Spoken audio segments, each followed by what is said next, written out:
Hello again and welcome to the Warhammer 40k video. Today's video is going to be a Black Templar video, guys. I have some very exciting Black Templar news. I know I have a few loyal Battle Brothers who watch this channel for my Black Templar content, and I know that recently I have not been putting up as much Black Templar stuff as usual. Black Templar Fridays have taken a bit of a back seat for the last few weeks, but that's just because I've been working in secret, hard, on my Black Templars. And just to keep your hopes up even more, I've actually got a Black Templar battle report that should be coming up. I've got an Imperial Guard one to post, and then I've got another Black Templar one. I might even post 2 battle reports in 1 week, just don't know yet. If not, I'll post one this week, one next week. So, what is exciting Black Templar news? Well, the news is I have finally built my Black Tide. That is right, guys. 100 Black Templars. I now own a company, if it was regular Space Marines, of Black Templars. My crusade, the Lazarus Crusade, has now all the warm bodies it will need for now. So I sort of got distracted from the Black Tide for a while. I sort of got my initial 40 guys built up, and then I got a good deal on a Land Raider Crusader where I swapped it for a bunch of Dark Vengeance Chaos stuff, and then I ended up getting that big loot drop of vehicles as well. So I've been using a lot of sort of basically Black Templar sort of mixed. It was a mixed army. I had my sort of go-to army at sort of 2,000 points was 3 units of Templars in Rhinos, another unit in Land Raider Crusader, and then dropping down a unit of Termes, a unit of Vanguard, and a Jump Pack Captain. And that was my sort of go-to standard army. So it'd have about 40 Templars in it, 3 characters and some elites. I think there was a Storm Talon in there as well. A relatively balanced force, but I just felt like I was playing regular Marines. Yes, my Crusader squads were all close combat, but it still felt like I was just playing regular Marines with a bit of Black Templar sprinkled on top. So, and whilst I was with that army was a very nice balanced army. It was winning plenty of games, which I was surprised at because it was just a relatively standard Marine army, but it was balanced. So I guess that's the key to 8th edition, isn't it? But I decided I needed to find my way. I needed to find my way back to the original purpose of the Crusade, which was the Black Tide. Now, for those of you who aren't 100% sure what a Black Tide is, it's basically this concept of just taking a pure infantry Black Templar army. And its origins lie in the fact that back in the, I think it was 3rd edition or even 4th edition, back in 3rd or 4th edition, Templars had their own codex. They were first introduced in the Armageddon codex, Armageddon supplement, but they got their own codex, and they got a unique unit in that codex which was called the Crusader Squad. And that Crusader Squad allowed you to take up to 10 initiates and 10 neophytes. Basically, you could take 10 regular Marines and 10 scouts in the same squad.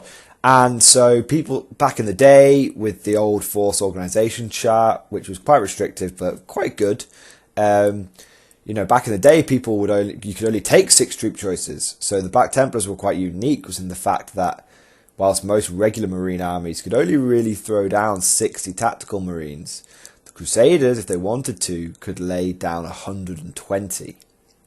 So this whole concept of taking this Black Tide came about.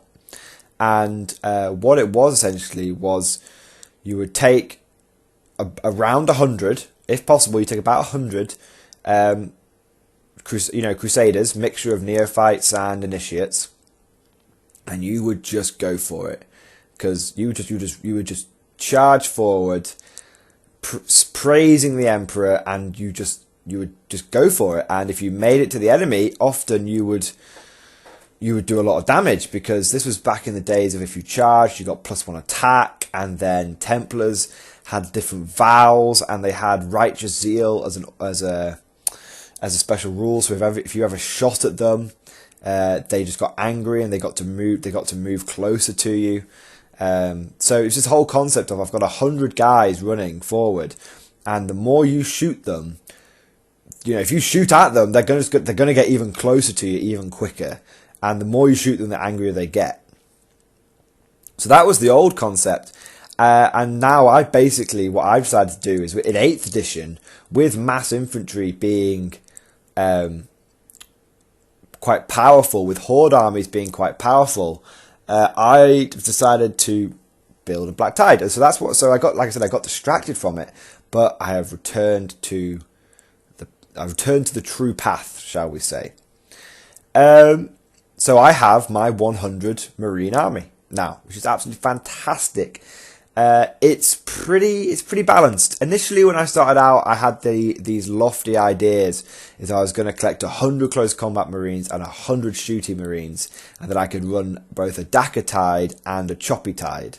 In reality, guys, I still could do that, but for now, I'm kind of happy with combining both of those ideas.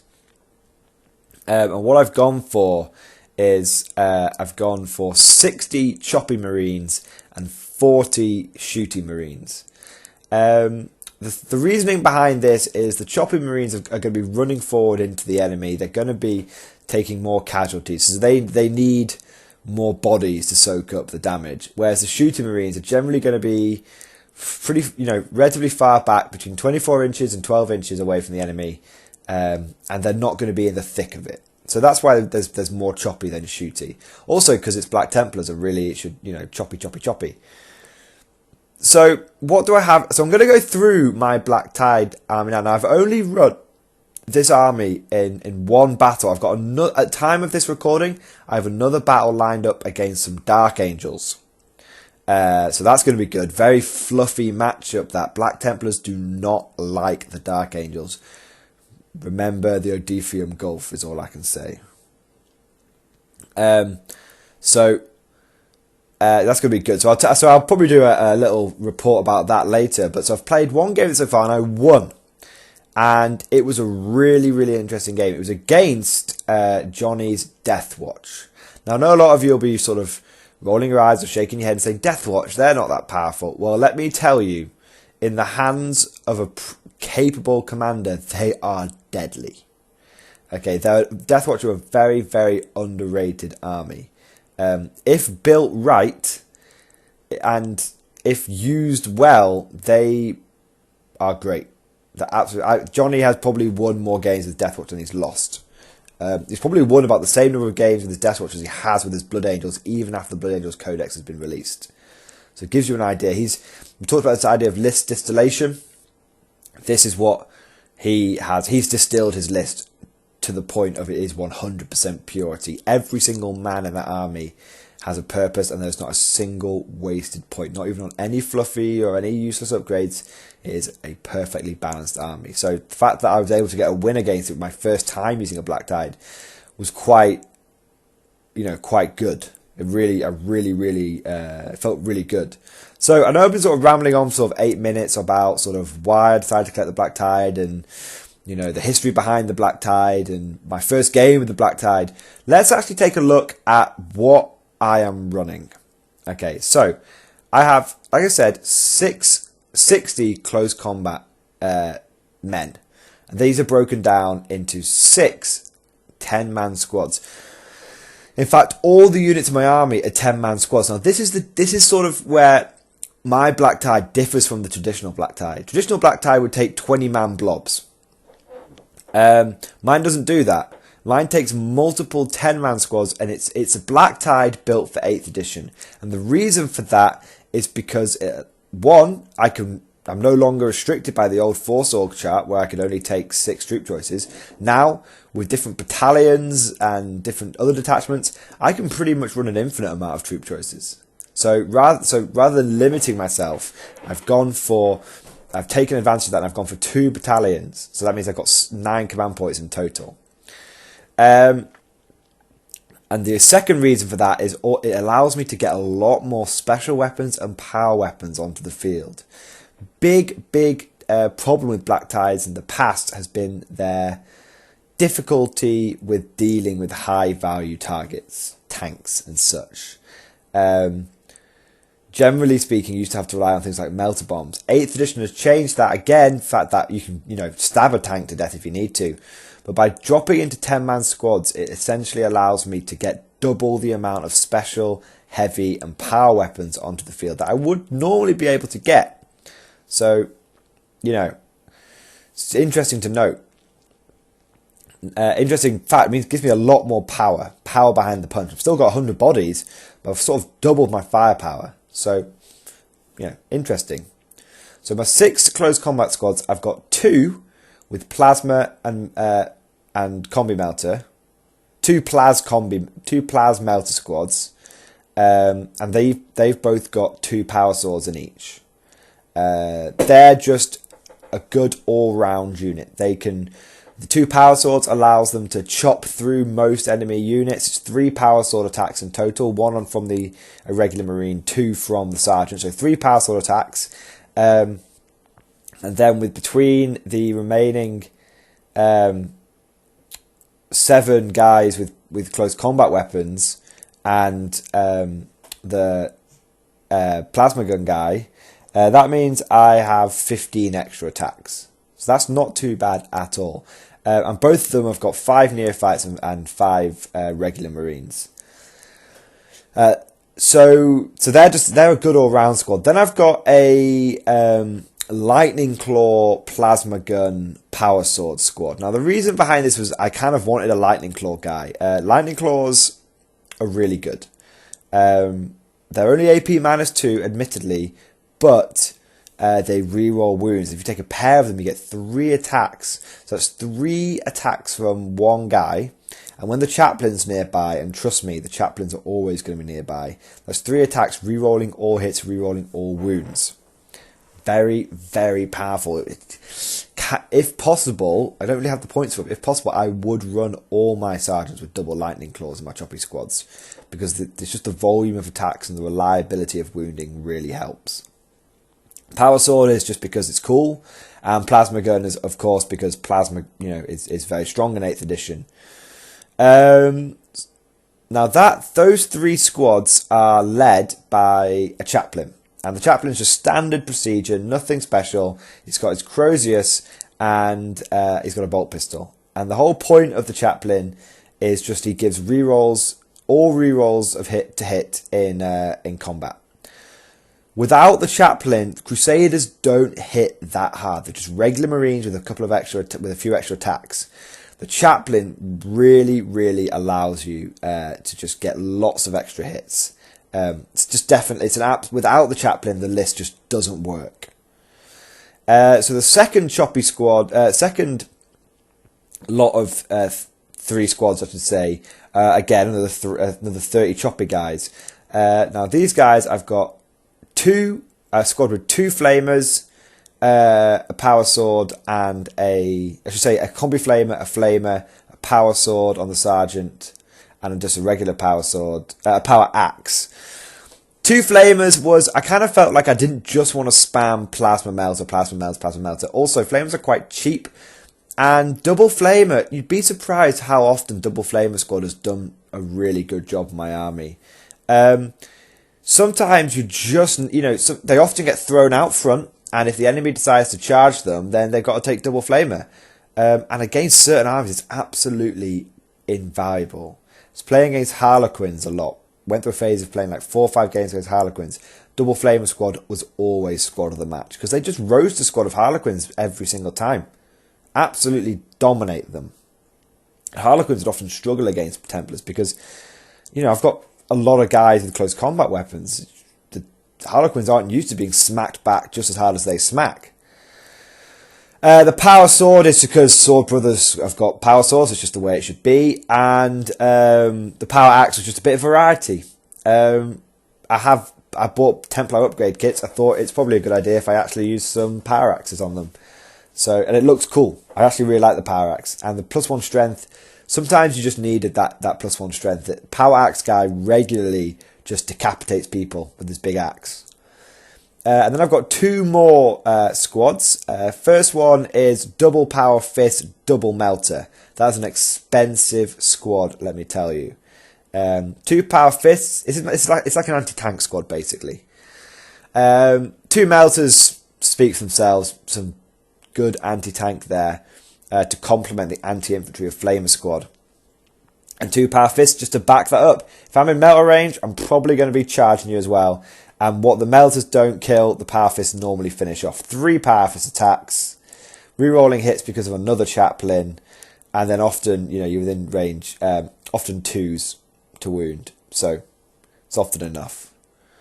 So that's it. And then I've got double plasma squad. The final squad is double plasma. That's a combi plasma and a regular plasma, and 2 power swords. Very standard squad. Just a bit of, and that's also that mob of 30 guys is also led by a chaplain. So and the point of that again is, without the chaplain, those 30 choppy guys, they're not going to do that much. Chaplains are absolutely invaluable. Now, the first chaplain, so that's 30 guys led by a chaplain and 30 guys led by a chaplain. Now, the first chaplain is my warlord, and he has the warlord trait which gives everyone within 6 inches of him fearless. And the second chaplain takes the relic, it's like the banner of the Emperor Ascendant, and that makes everyone around him fearless. We've got 60 fearless guys. You need that fearlessness, and the rule "and they shall know no fear" isn't enough. You will be taking heavy casualties. You can, even with 100 bodies on the field, you cannot afford to have extra guys running away from battle shock. You just can't afford it. So they're the first 2 blobs in the Black Tide. 2 choppy blobs. The final blob is my Daka blob, and this is made up of 4 Crusader squads.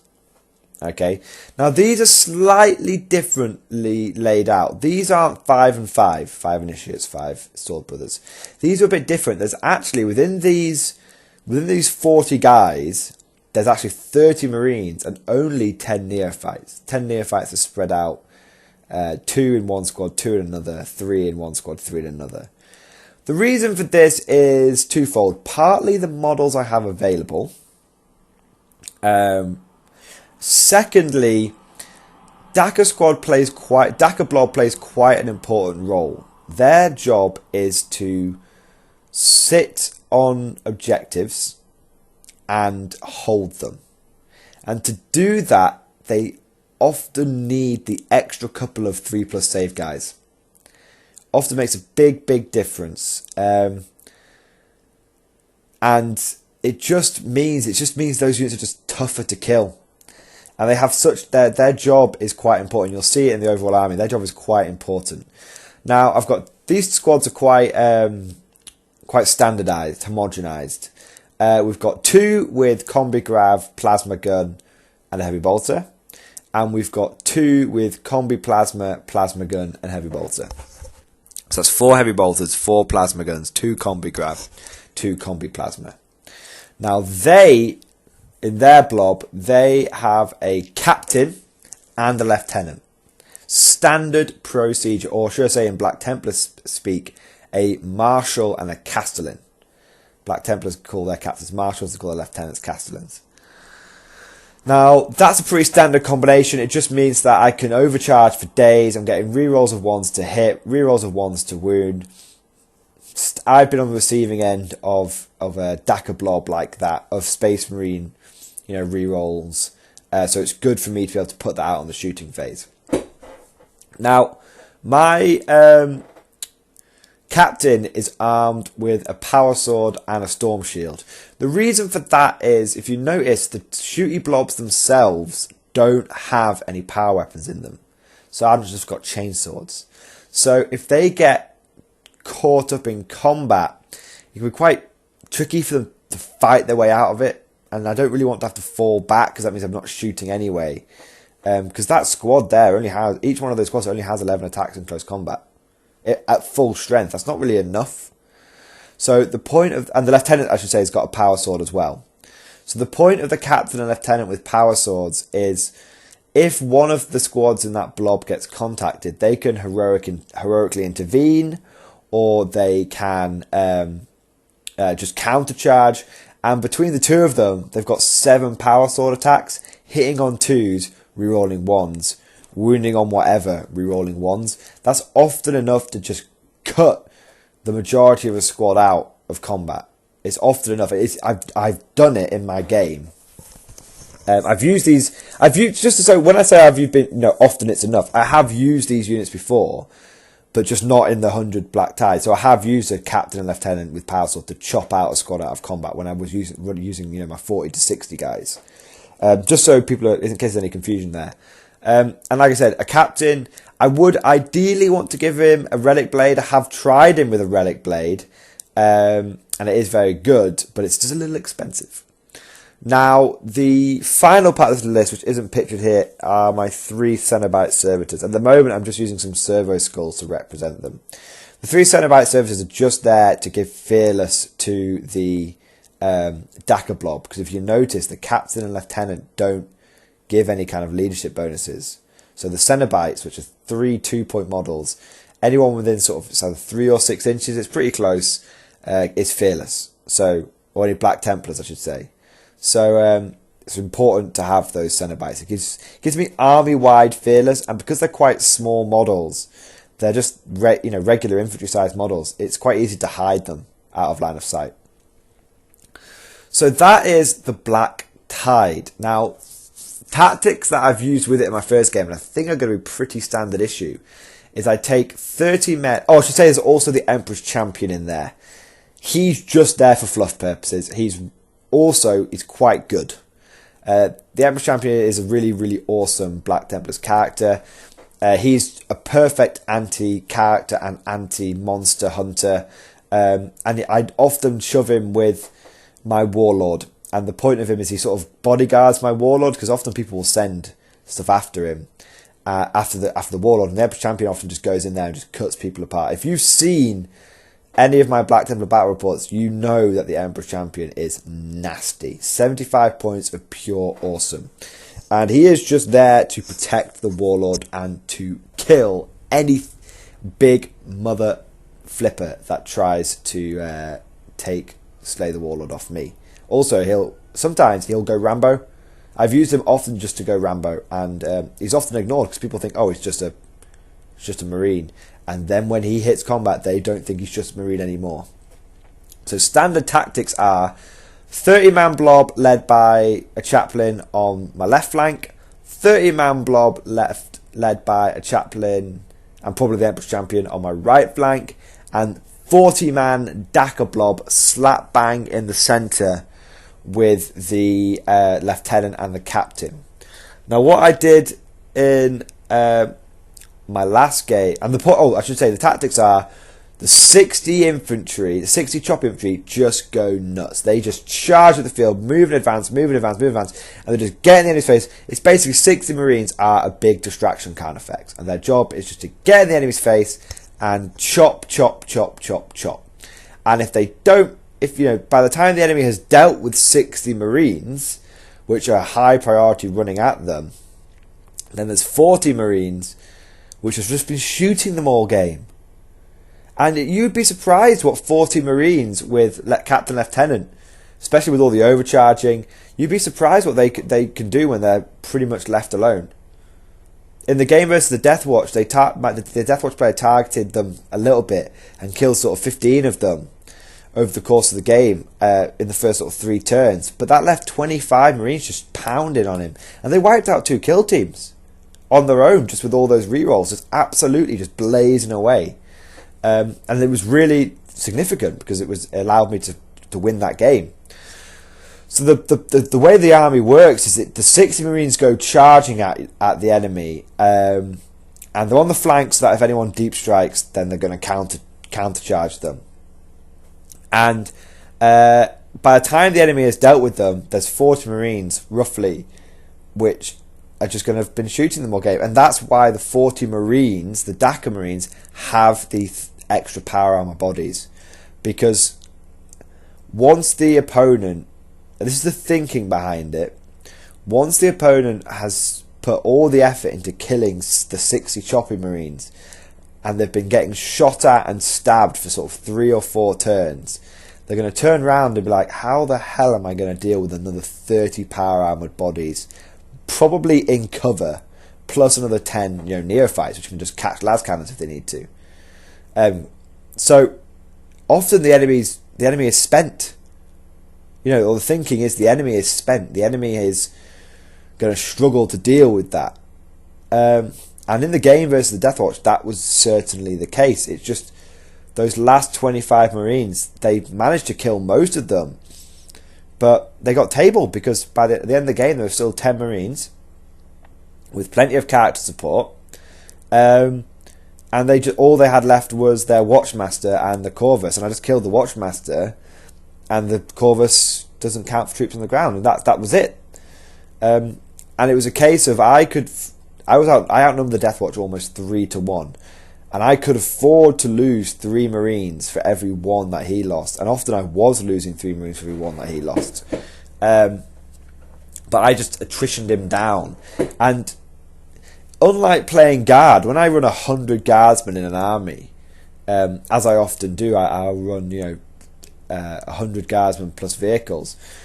When the enemy kills the vehicles, which they'll target first, then there's 100 guardsmen running around.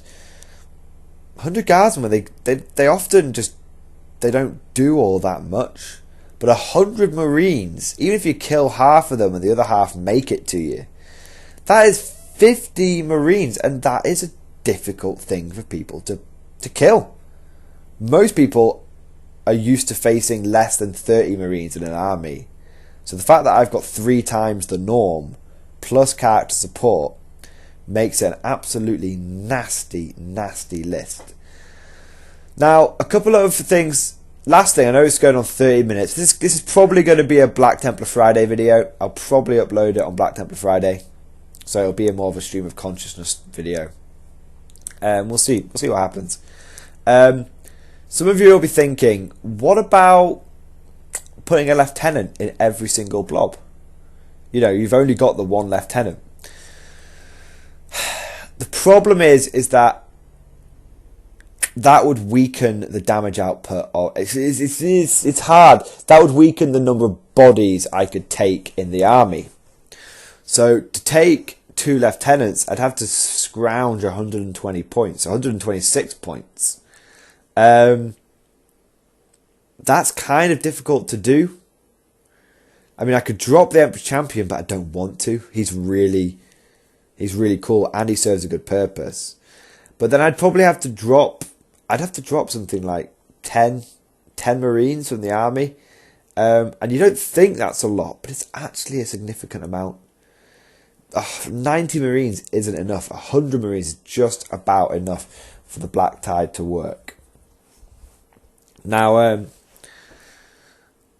and to be fair, what I've thought about doing, what I think I might do, is have my lieutenant, who's going to be in the middle of the army anyway, spend 1 of my 9 command points to get an extra relic, and give the lieutenant the Crusader helm. And what that would mean was that everyone within 9 inches of the lieutenant could reroll 1s to wound. It'd probably be quite easy to. The lieutenant was often in range of the majority of the army because it all just blobs up in one big phalanx. So that might be something to try instead. Just have 1 lieutenant giving everyone rerolls to wound. I tried it on my captain. It wasn't really needed because the majority of the time the choppy. It was only a few extra 1s when shooting the choppy squads. It wasn't really needed. So I think I'm going to put the Crusader helm on the lieutenant. Now, one thing I have thought about doing, and I'd have to buy 4 more tactical squads to do this, is upgrading every neophyte to an initiate. And just having 100 power armoured bodies on the field. That could be done. That's 80 points I would have to scrounge. Number of ways I could do it is I could turn everything into 15-man squads, and I'd lose a lot of firepower though. I'd lose a lot of special weapons. Or again, I could drop the Emperor's Champion and a power weapon or something, you know. And that would give me 100 power armored bodies.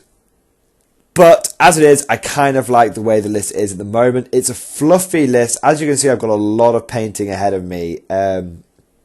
So that means I probably won't be battle reporting the Black Tide for quite a while. Unless you guys don't mind seeing it in action, just not fully painted. So I hope you guys... So that's the Black Tide. That's the history of the Black Tide. That's the evolution of the Black Tide. That's my Black Tide covered unit by unit. And that's my tactics with my Black Tide. So quite an in-depth video. We don't normally do these sort of in-depth tactical videos with on Black Templar Friday, but it'll make a good change, a nice concentrated Black Tide video. What I'm really interested in is, what do you guys think of the list? Do you think it's powerful? Do you think it's fluffy? I mean, it's won some games so far. Would you drop the Emperor's Champion for some more power armored bodies? Would you take 20-man squads instead? I mean, I only need to take one more lieutenant, and then I could take 3 battalions, and then I would be in 12 command points. But I don't really... What I've found with Black Templars is I don't really need that many command points. The only ones I ever seem to use are the Deny the Witch one and sometimes the Fight Again one. That's all the ones I've been using, really. Black Templars, they don't need a lot of them. Oh, and the Interrupt one and the occasional command reroll. But I'm fearless. I've got reroll charges across the whole army. I've got plenty of rerolls in close combat and with Daka. So I don't really need many other stratagems than that. So, hope you guys enjoyed this video. Leave lots and lots of comments. I want to know your guys' thoughts on my Black Tide army and Black Tides in general. How do you think the army could be improved? Or do you think it's just a nice, fun, fluffy list? One thing I do want to say is this army will be taken to a tournament at some point, purely for the reaction on people's faces. I just want people to... I can't wait to the reaction on their faces when I hand them my list and they look at it, take a second look at it, and then look at me and go, just 10 squads. So I really hope you guys have enjoyed this video. I hope it's been quite useful and informative. I'm really interested in seeing your feedback. Thank you for watching. I hope you've enjoyed it. Apologies it's gone on a bit longer than it should have done. And I'll see you guys next time.